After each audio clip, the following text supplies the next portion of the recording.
Hi, this is a reading for Virgo. The second eclipse portal is here.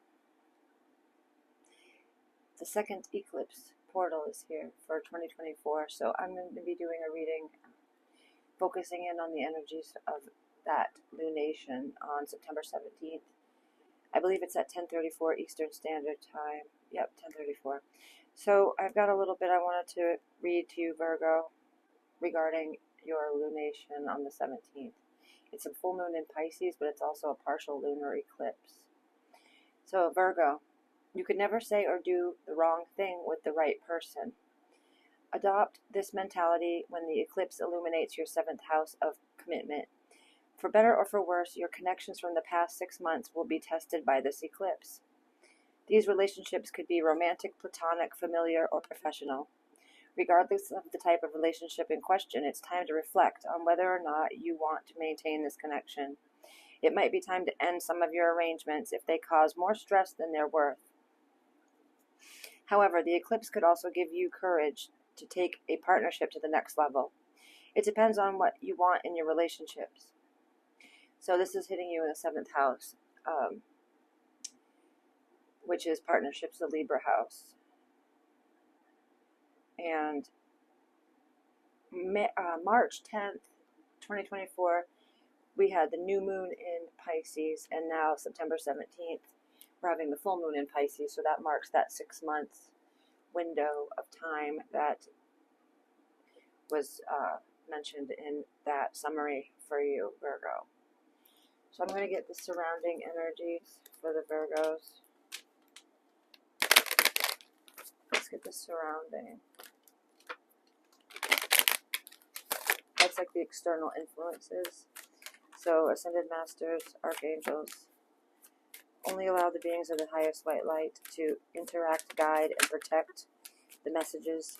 Please protect my viewers, protect me and my family. And so it is, and thank you so much. So Virgo, wow. So you've got the moon, Saturn. So the moon represents our intuitive feelings, that feminine energy. It's about your instincts, your gut reactions, your comfort, your home life. It's like Cancerian energy almost, because the moon is a ruler of Cancer. And then you've got the numinous, which means it's like kind of like the void. It's like mystery. It's the unknown. It's extrasensory perception to ESP.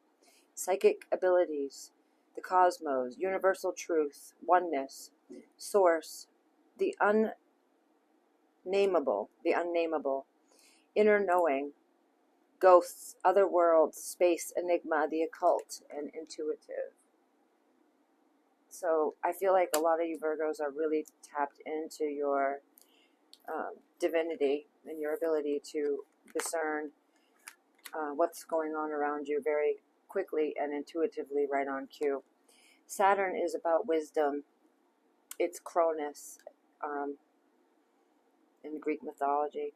This is about discipline, structure, time, responsibility, tests, ambition, restraint, grounding, practicality, self-control, realism. So this is, Saturn is what is a restrictor in the cosmos, and it's about being responsible. It limits us, but it's also very rewarding when we are gracious with our Saturn energy. 3rd house is all about perception. It's the Gemini ruled house. And it's about your perception, how you communicate. It has to do with siblings and neighborhood people, like the people that are in your proximity on a daily basis that you connect with. So it says speech, thoughts, social media, dating, siblings, research, street life, discussions. So yeah, it's highlighting that kind of people that you have around you on your daily,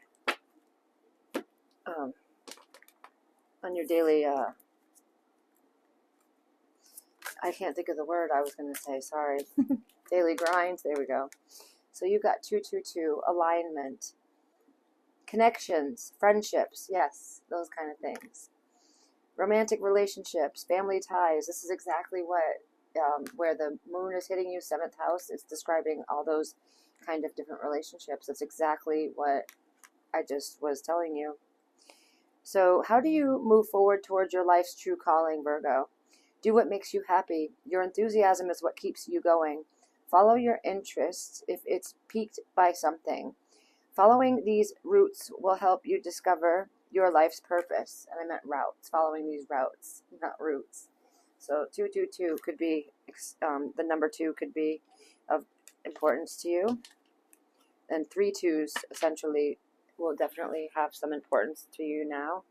So watch out for that in the days to come. At the bottom of the deck is Wish Come True 1111. You're in for a lucky break. It may come as a happy news, experience, new opportunities, or an exciting acquaintance. You'll find yourself at the right place at the right time.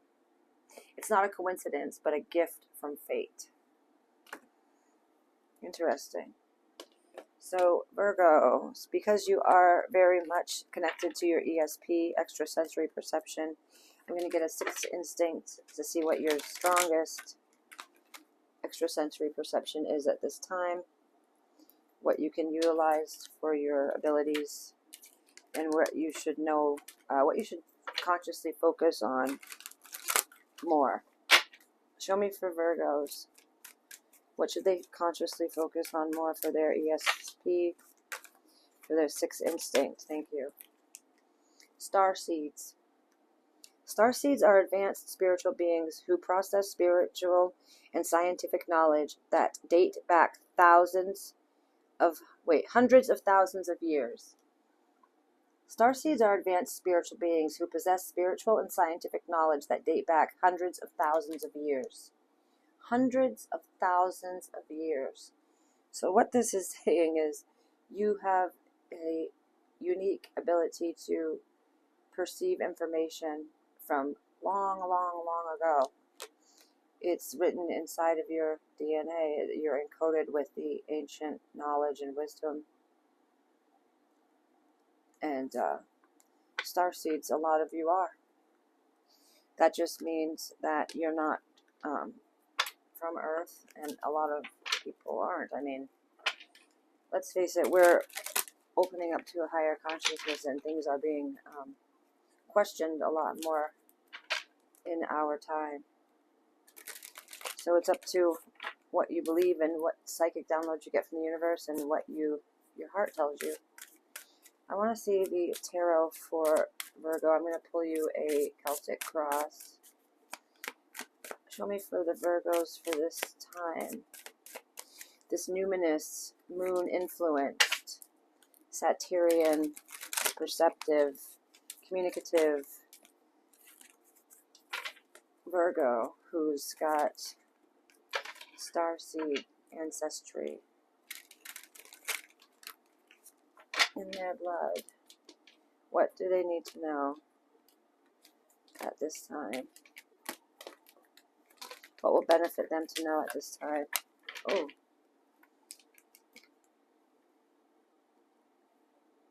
It's your card. It's the Hermit. It takes me a minute because this deck is the bonfire deck, so I need to look for the title because the illustrations are very, they're very busy in this deck, but I love this deck. So there you are. That's the only one that remained on the table is the Hermit card. Your card, that's badass. So underlying is the Page of Wands. All right, so the Hermit card stayed out. I just can't believe that. It's awesome. Here we go. So you're coming in as the 9 of Pentacles. This is about being self-sufficient, standing on your own 2 feet, being very independent and good at it. Then the Moon is in your challenge position. Because, yeah, you're being challenged by this full moon coming up. And then the Five of Pentacles at the foundation. Oh, that's about you not feeling cared about, you're feeling very vulnerable and very left out in a way, some parts of your existence right now. Crowning you is the Chariot, Cancerian energy. Your recent past is the Queen of Coins.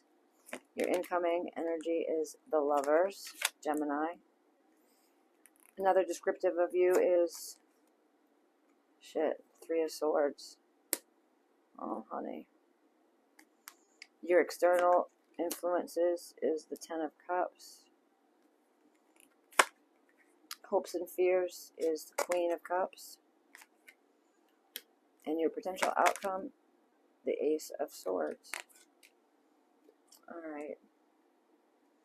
So you come into this reading with a very strong stance as the Nine of Pentacles being your particular energy. You've got the Page of Wands and the Magician underlying the deck here.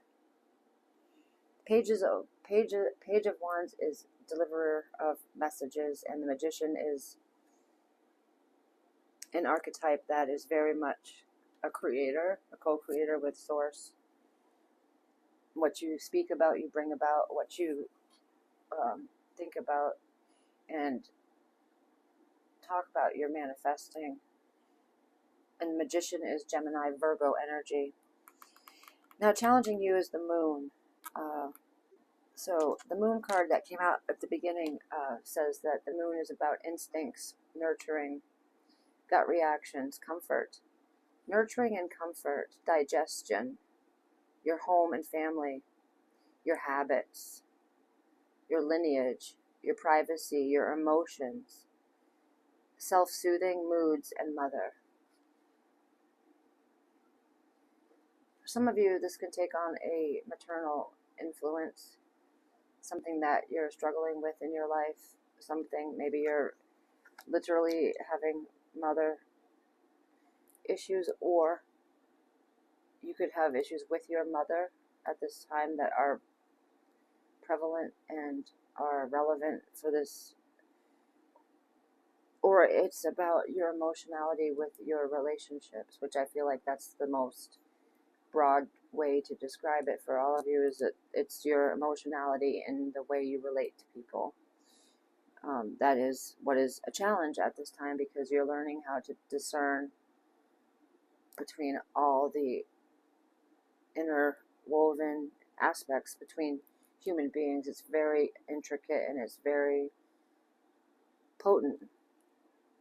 At your foundation is the Five of Pentacles. This is very sad, estranged energy. It's like being left out, feeling cast aside, feeling left in the cold, not being included. Just really sad card.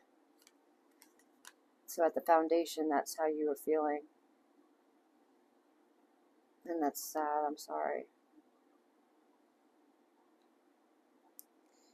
Crowning you is this Chariot, which is about your future. The Chariot crowning means that what your thoughts are most predominantly on. So Chariot represents travel, transportation, could literally mean a vehicle of some sort that you're thinking about, or it's about combining your will, your drive, your focus, and your knowledge thus far into a focal point and going toward it, being in motion, in movement, going forward. So your thoughts are future thinking. And your recent past is the Queen of Pentacles. The Queen of Pentacles is very much an energy of doing good in her professional life. There is a risk of making decisions based on it being easy, and even though the decision doesn't bring you anything besides dissatisfaction and stagnation, however, it's an easy choice, so you go with it. That is an energy that I'm picking up with this card. There's choices that you're making that are just easier. They're not necessarily what you really want. Now, speaking of choices, the Gemini energy here with the Lovers, this is the choice card. This is your incoming energy. So what's coming in the near future for you guys is decisions and very well relationships, right? The Lovers is about relating, connecting spiritually, mentally, emotionally, and physically. So it's a very dominant bond. It's very, it meets you on all levels, and it's very challenging when you have this kind of bond with somebody. Although it can be, you know, ecstasy and bliss, it can also plummet you to the depths of hell. So it's very, it's a delicate walk of when you meet somebody that you feel this way about. So you're definitely having this relationship part of your life lit up, especially by this eclipse at this time. And eclipses are, in astrology, they're massive turning points, because something will stop and something will begin during the eclipses. So, and the effects will be felt for the next 6 months too. So it's a long-lasting energy. Now, another descriptive of you is the Three of Swords. This is more sadness. So much sadness that you've been hurt, really. It's showing me that you've been really hurt. And I just remembered the mother thing. It could have been in your childhood. There's a childhood wound that is being triggered and wanting you to look at now, because there needs to be some amends made within you so that you realize you're not the cause of the things that you were blaming yourself for some of you, and to really allow yourself to release that blame, because it wasn't in your control. You were a child and there was nothing you could have done to have made any change, and you shouldn't let that ride on your shoulders, because it literally isn't your fault. And for others of you, it's just about the great pain you've experienced in your life, and not just, I shouldn't say just, it's not just. It's about the great pain you've experienced so far, and it's showing on in your life, in your comings and goings with people. There's aspects of this that resurface for you a lot more recently. You're feeling very emotionally raw. It's like you really need some nurturing and some comfort to get better here. In your environment, this is good to see, is the Ten of Cups, which is about your family life, and it's being bountiful in love. Like, there's a lot of love in this card, which thankfully I'm happy to see this for you, because it seems like you really need it at this time, and you deserve it. So I'm hoping that I'm right about this for you, that there are people that really love you very much, that you can lean on and have their support in the times that you're feeling really exposed. So your hopes and fears is the Queen of Cups. This makes such sense, because the Queen of Cups is so emotional and so caring and so loving, and it's like she's very psychic and connected to other people's emotions, and so, like, she's just if you can think of like the nicest lady you've ever met, like just so sweet, so caring, so concerned. This is what that card represents. So for you to hope for this and fear it is very prominent in this spread. I can see how you have so many references to the mother here. The mother, it's like with the moon, that's the mother. With the Cancerian chariot, that's the mother, because Cancer is ruled by the moon. And then you've got the Queen of Coins, the Queen of Cups, that's more motherly energy. The Ten of Cups, that's for family. It's really a lot here with that aspect for you guys. And as your potential outcome, the Ace of Swords represents swift movement, clarity of thought, epiphanies, realizations, realignment in your thought processes, seeing something for the first time. So that's good. I like this for you, because it means that you're getting, you're making progress in the way you hold your mental belief structures. So there's progress forward in your thought patterns and in the way that you're looking at your experiences and the way you look at yourself. So that's good to know, and it's very comforting, because you need to really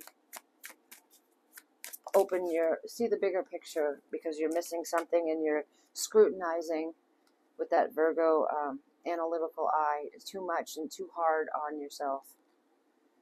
So then for the spiritual animal here, you got the ram. It's perseverance. You have many gifts. No problem can withstand the power of your mind. That's very true for you. Perfect. With patience, you can reach your mountaintop. Never give up, and good luck will follow. So it's always about what you're expecting and what you're thinking and what you claim for yourself. So our belief structures really dictate our reality. If we think we're not good enough, then we're not good enough. Period. If we think we are good enough, then we are. It's so simple, but it's very, very detailed. And difficult. So I can say it's simple because it is simplistic in nature, but to partake in it in daily life as a human being is very difficult for all of us. Everyone struggles with it. Everybody. So Virgo, it says, such a curious dream. I think I get the card. Such a curious dream. Returning to reality, coming home.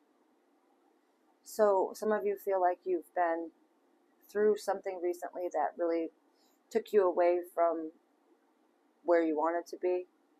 So this is like coming back from that dream. Or it could also stand for your dreamscapes. Literally what you're dreaming about is very out there, and you're thinking about it, and you're grounding yourself back into the earth. It's number 45. Grounding is important for you right now too. I feel like you need to get grounded. And then it says believe. Believe in strange encounters. That starseed energy just went through my mind. So definitely don't discount things that you don't know about just because it sounds strange. Allow yourself the freedom of curiosity about yourself and just in general. I feel like there's a lot of knowledge that wants to be birthed through you. And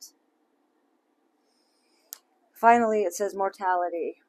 Life is brief, bright, and beautiful, and yours to live. So life is brief, bright, beautiful, and yours to live. So with that, I'm going to conclude this reading for you, Virgo. I hope that these messages helped you, my loves. Take care.